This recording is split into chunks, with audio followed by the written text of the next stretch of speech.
News moments ago, the Senate passed the House bill preventing a government shutdown tonight. Joining me now, Republican Congressman Ken Buck of Colorado. He voted against the bill, and I should say that you have, I think, voted consistently against every bill large bill to fund the government to keep it open through your career. Is that right? I have voted against every continuing resolution. Continuing resolution. Okay.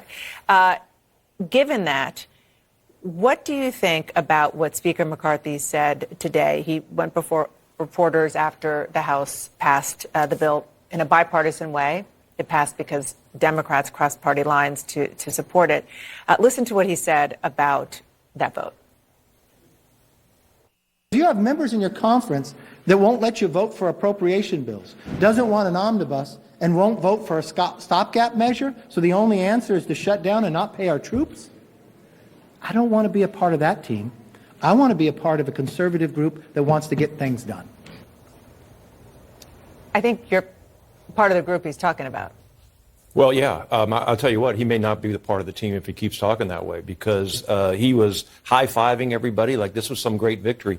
We knew in January that we had to pass 12 appropriations bills. He and so many others wait till the very last minute to jam people with bad spending bills with the excuse that the only option we had was to shut down government or spend too much money. That's not the option. He promised when he ran for Speaker that we would have 12 votes on 12 separate bills, and he did not fulfill that promise. Then he promised the president a very high number on spending, and he promised other Republicans in the House lower numbers. So he has made promises that conflict with each other. This had nothing to do with people wanting to shut down government. Nobody wanted to shut down government. But also we care very deeply about where this country is going to be with $36 trillion of debt. You just said that he better be careful because he might not have his job. How viable is that threat to him? Come Monday when you all come in, will there be a motion to vacate the chair, meaning throw him out? Well, I am not going to make that motion. Matt Gaetz may make it. Some others may make it. But he's going to have to rely on Democrats again to survive and to keep his speakership. You say may. Do you have any indication that it definitely will go forward? I do not. I have not had any conversations with someone. Matt Gaetz has made gestures in that regard. I have not actually heard from him that he's going to be filing it next week. You said that you won't be the person to file it, but should someone file it? Do you believe at this point that is necessary, or just to play devil's advocate, I completely understand that you are a tried and true conservative, fiscal conservative, and you fundamentally believe that the government is spending too much money. Having said that, there is a school of thought that the House Speaker did what he had to do given where he was, and he reached across the line, the party line, reached across the aisle, got Democrats on board, and there was a bipartisan vote, which in theory is not the worst thing. I mean, we don't see big bipartisan votes very much in Washington anymore. Well, I don't think it's a bad thing to have bipartisan votes on some issues. I think the Democrats are going to join with moderate Republicans anytime we're talking about spending a huge amount of money. I think that Kevin McCarthy's problem really is the lack of passing 12 bills on time and then getting jammed at the last minute with this. We're going to see at least 4 appropriations bills in the next 2 weeks. Hopefully those pass. At that point, we'll have 8 or 9 of the 12 bills passed, and that would be a real relief to a lot of us.